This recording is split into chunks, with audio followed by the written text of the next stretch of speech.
Почитувани гледачи, добар ден. Уште едно издание на отвореното студио на телеканал А1 во кое денешната тема се однесува на проектите на Министерството за локална самоуправа, а се однесуваат на локалниот економски развој на општините. За таа цел наша денешна гостинка е доктор Билјана Цветановска-Гугоска, државен секретар во Министерството за локална самоуправа. Добар ден и добре дојдовте во отвореното студио на телеканал А1. Добар ден, добре ве најдов. Ви благодарам за поканата и можноста да зборуваме за локалниот и регионалниот развој, вечната интересна тема за граѓаните на државата, па и пошироко. Да почнеме еве со надлежностите на единиците на локалната самоуправа. На истите им беше доделена и одговорноста за поттикнување на локалниот економски развој. Како еве македонските општини се справуваат со оваа одговорност и дали имаат доволно капацитети? Законот за локална самоуправа предвида пренесување на една серија на надлежности од централно на локално ниво и можеби една помеѓу најдинамичните, најинтересните за локалната самоуправа е локалниот економски развој, бидејќи вклучува повеќе аспекти кои што имаат директен и евидентен импакт врз граѓаните кои што живеат во општината. Станува збор за креирање на економски локални политики за поттикнување на локален развој, изградба на инфраструктура која што има импакт врз локалниот економски развој и слично. Односно станува збор за конкретно за една широка група на активности кои што за крајна цел имаат да го подобрат квалитетот на живот на граѓаните. Кога се трансферираа надлежностите на општините, не сите општини има исти поидовни позиции, со оглед на фактот дека некои од нив имаа поповолна географска местоположба од други, некои од нив се наоѓаа во близина на веќе постоечки изградени и функционални индустријски капацитети, додека други, за сметка на овие првива, нема баш така поволни географски карактеристики, односно има слабо развиена инфраструктура, неповолна географска местоположба, немање на точки каде што би можело да се обезбеди поголем процент на вработеност на населението. Оттаму локалните самоуправи во Република Македонија, иако во неравноправна положба, беа исправени пред предизвиците да се адаптираат на надворешните услови на обкружувањето во кој што функционираат, но и да ги подобрат нивните административни капацитети. Колку една општина побрзо, поефикасно и поекономично ќе успее да испорача квалитетни услуги спрема граѓаните, зависи од ефикасноста на незината администрација.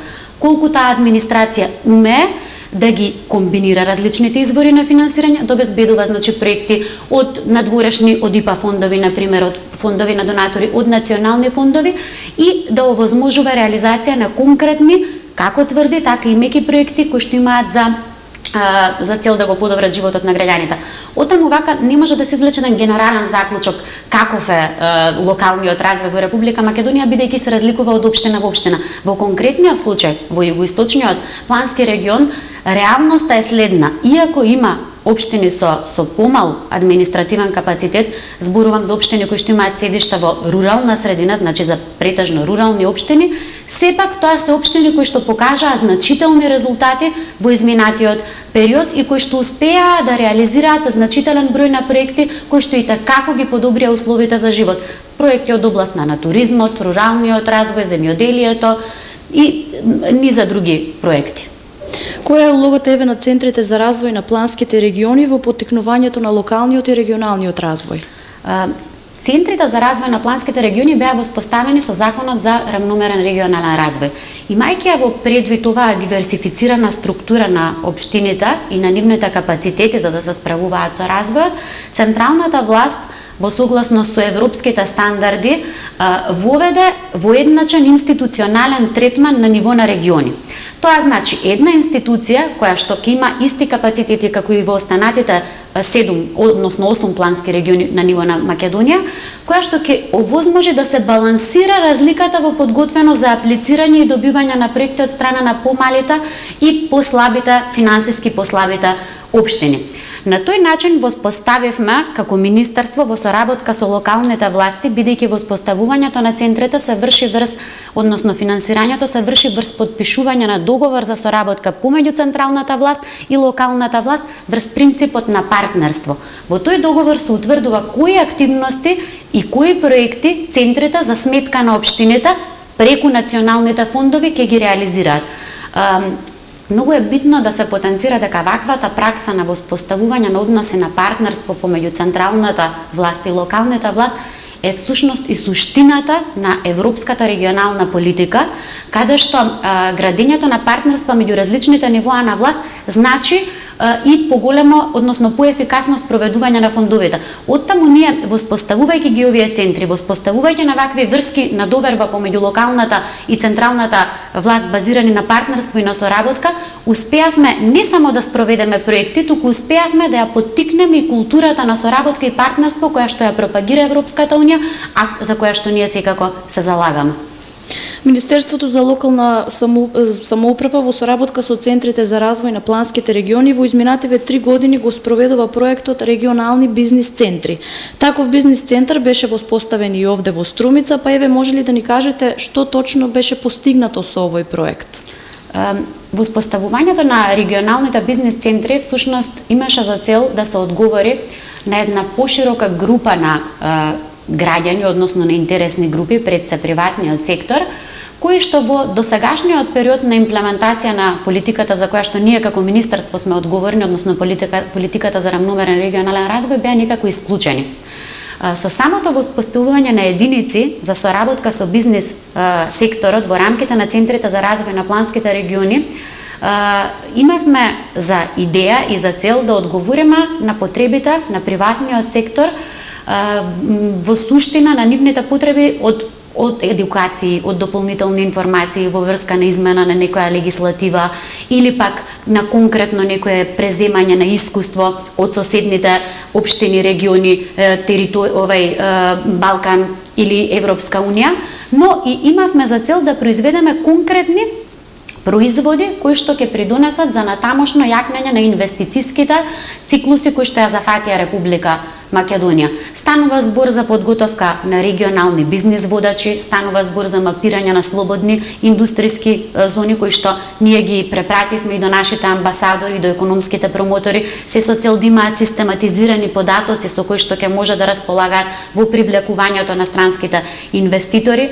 Потоа подготвивме минатата година регионални стратегии за иновации, при што во секој од планските региони беа утврдени кои се конкретно спецификите на општините од овој крај со кои што тие може да се појават на пазарот на поширокиот пазар не само во регионот, туку и на ниво на Европска унија и да бидат поконкурентни.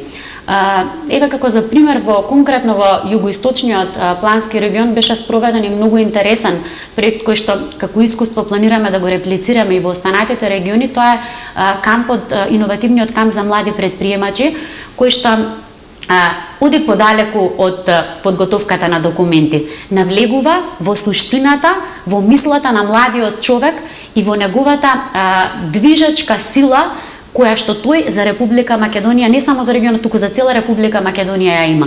Како добра пракса, бидејќи ние во Министерството за локална самоуправа планираме овој проект да го продолжиме во наредниот период, имаме обезбедено и финансиски средства за таа намена, сакаме да ја предочиме и на останатите центри, на останатите општини, дека е добро да ја имаат во предвид да се спроведе. Има тука и други примери од други плански региони кои што исто така ќе предложиме да се аплицираат и во овие региони, како на пример случајот во Пелагониски во Битола, дојдоа многу стопанственици од Турција, од Измир, се сретнаа со стопанственици од тој крај на Македонија и веќе започна една поблиска соработка помеѓу нив, како и можности за инвестиции, турски инвестиции и извоз на домашни производи пред се од Пелагонискиот крај во Република Турција. Оттаму таа размена на искуства на ниво на центри за развој на плански региони, фасилитирана од наша страна, од страна на некои донатори како Швајцарска развојна агенција, Програма за развој на Обединетите нации и слично, значително влие на креирањето на поповолни услови за економските дејанија во Република Македонија. Имајќи ги предвид активностите на регионалните бизнис центри, се наметнува и прашањето дали има некакво преклопување на истите со надлежностите на секторите за локален економски развој во рамки на општините. Токму така, можеби првата помисла кога ќе се спомене однос со приватниот сектор се наметнува ова прашање сосема оправдано.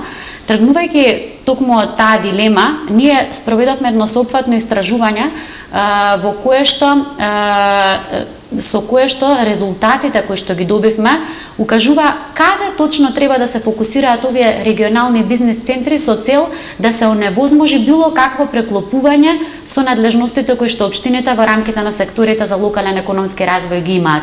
Оттаму ние се обидовме да воспоставиме институција вмрежувач на регионално ниво, која што ќе ги согледа потребите на сите поединечни општини и истите ќе ги искомуницира со централната власт.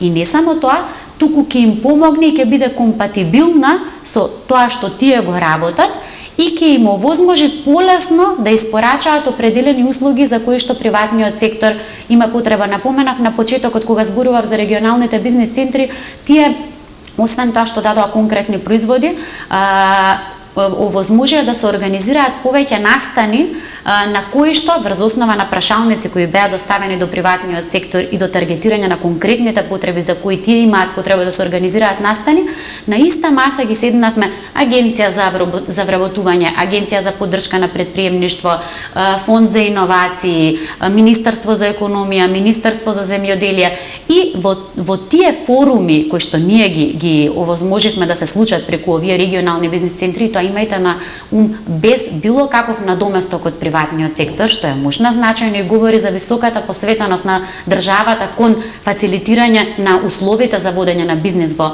државата, се случија многу квалитетни размени на идеи, но и се испорачаа многу квалитетни курсеви и обуки кои што приватниот сектор ги препозна и беше навистина благодарен што му беше овозможено да ги добие.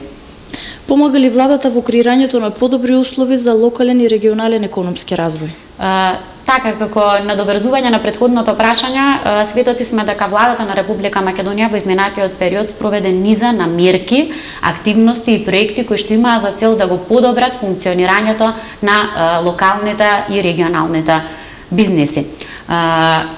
Во поглед на тоа кои се работи беа направени, говори фактот што Република Македонија согласно класификацијата на Heritage фондацијата се наоѓа на 31-то место од 186 земји. Тоа говори за навистина една голема посветеност на владата, на времено спроведување на ефикасни мерки, измени во законодавната рамка, кои што ги подобруваат условите за водење на бизнис. Зборуваме не само за креирање на услови од аспект на законска правна рамка, туку зборуваме и за конкретно подобрување на тврдата инфраструктура за привлекување на инвестиции. Вие имате низа на програми кои што овозможуваат инвестиции во инфраструктурата. Зборувам за национален буџет, Министерство за транспорт и врски, Министерство за локална самоуправа, Министерство за економија, Министерство за животна средина. Сите тие имаат програми каде што општините на конкурентна или помалку конкурентна основа може да добијат средства за изведување на одредени проекти. Дали ќе биде тоа локален, регионален пат, дали ќе биде водовод, дали ќе биде одвод, водовод и одвод, дали ќе биде канализациона мрежа, дали ќе биде не знам изградба на некој туристички објект од типот на во конкретно во вашиот случај уредување на смоларски водопади, габровски водопади и слично. Значи станува збор за една лепеза, широка лепеза на инвестициски програми каде што општините имаат можност да добијат средства и при тоа да ги подобрат условите за водење на бизнис конкретно во регионот, односно во територијата на која што тие функционираат. Оттаму владата помага, но секако потребен е соодветен одговор и од самата општина, односно да се гради култура на соработка помеѓу локалната и централната власт.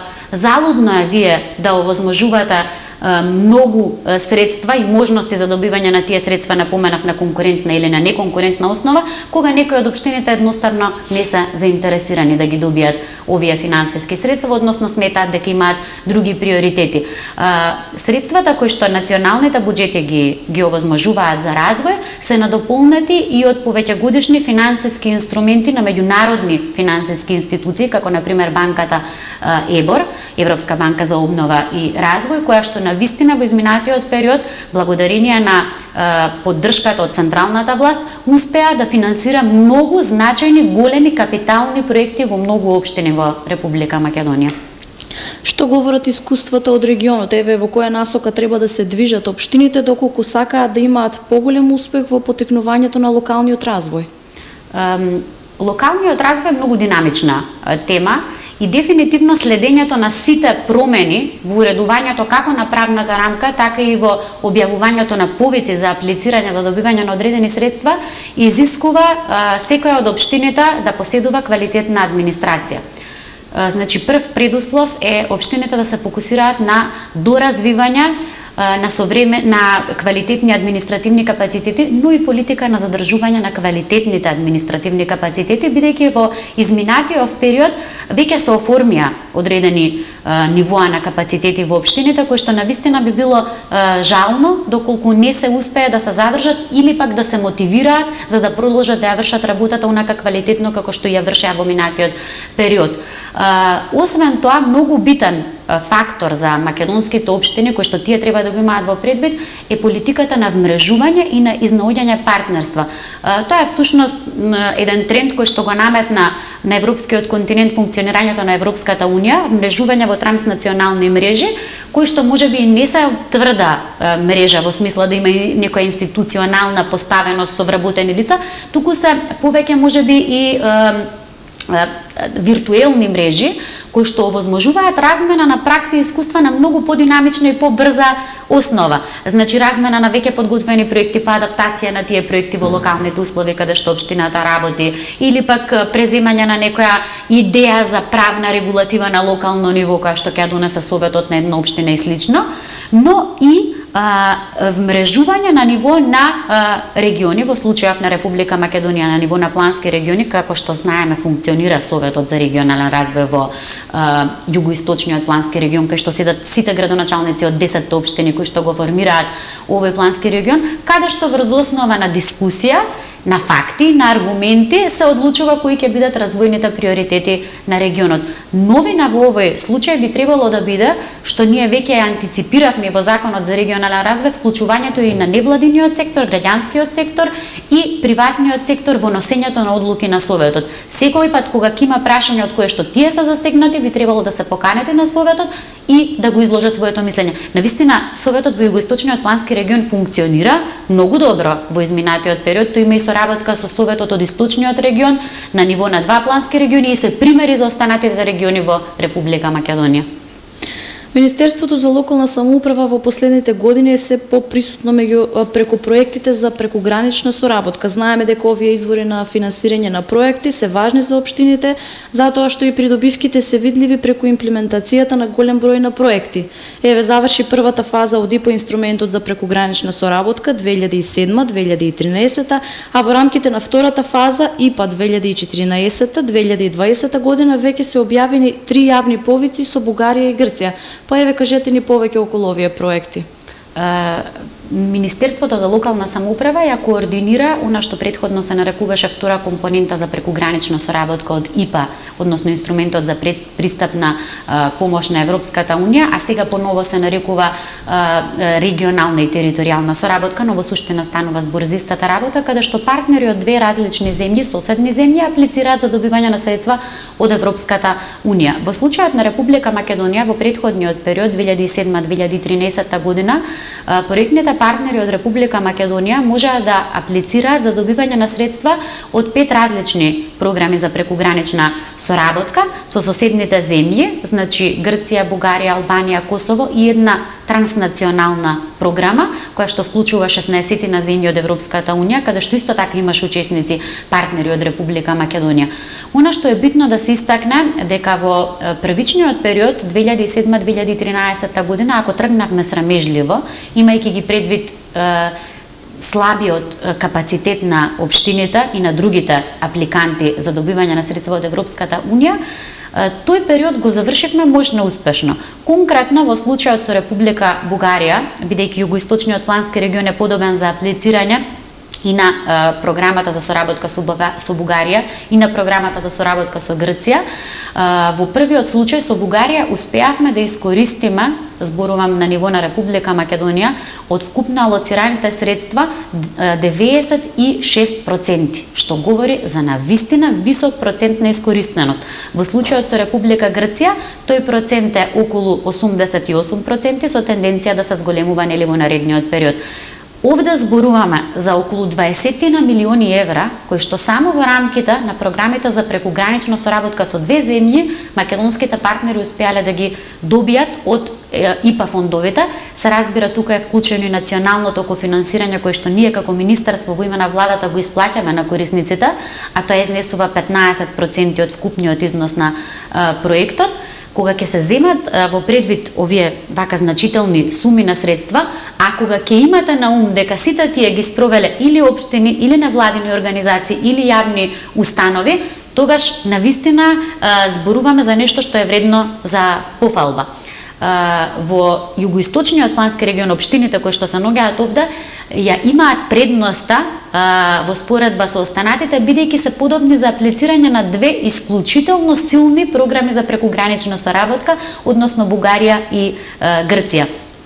Надвор од овие вака финансиски бенефити за кои што зборуваме и конкретни инвестициски проекти и меки проекти кои што се спроведоа, многу е битно и многу големо внимание посветуваме на тоа дека овие проекти овозможуваат градење на врски на доверба помеѓу чинителите од двете страни на границата.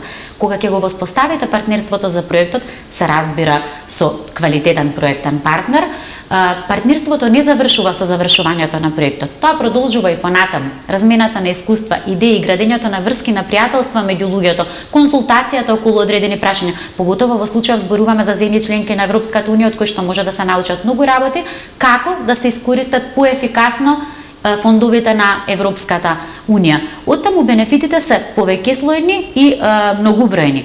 Затоа е многу битно да се фокусираме и во наредниот период да се поттикнуваат локалните и регионалните чинители да аплицираат што е можно повеќе за да искористат уште повеќе средства. Иако повторно ќе потенцирам, зборуваме за значително висок процент на искористеност на ИПА фондовите од прекуграничната соработка за првиот период. Какво е досегашното искуство од овие проекти за прекугранична соработка?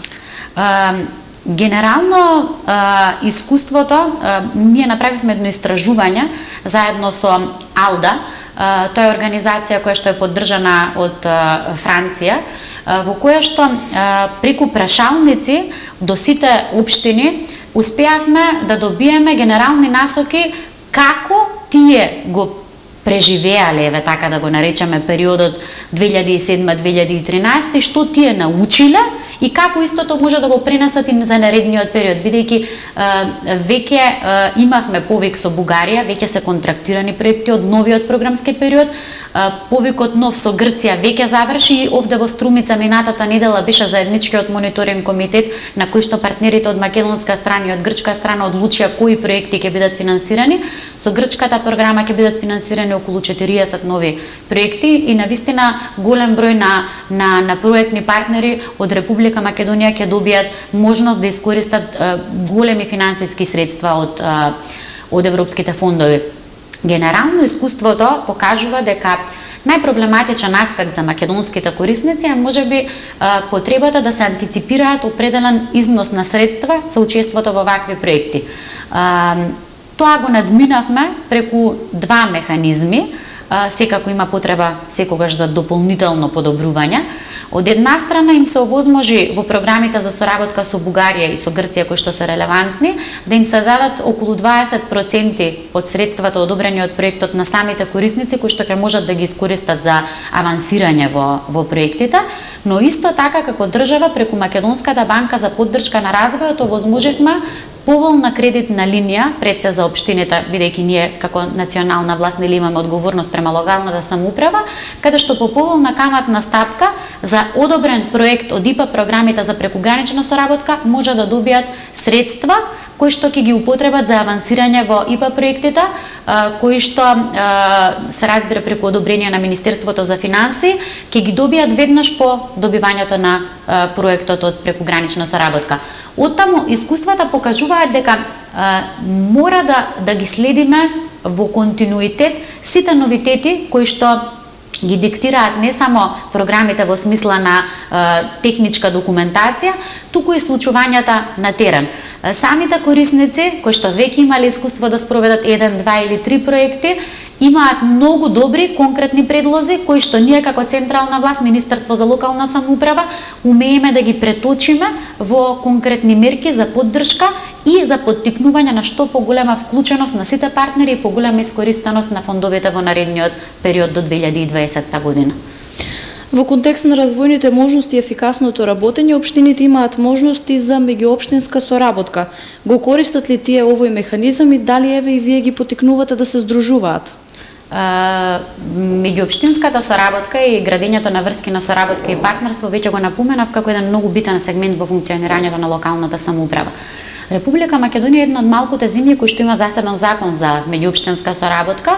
Законот е воспоставен со цел да ги олесни начините, да ги предвиди и да ги олесни начините на кои што општините може да воспоставуваат соработки помеѓу себе. Станува збор за меѓуопштинска соработка во рамките на територија на Република Македонија, но станува збор и за меѓународна соработка со општини од соседни земји или пак земји кои што се и многу подалеку од Америка, од Австралија и слично.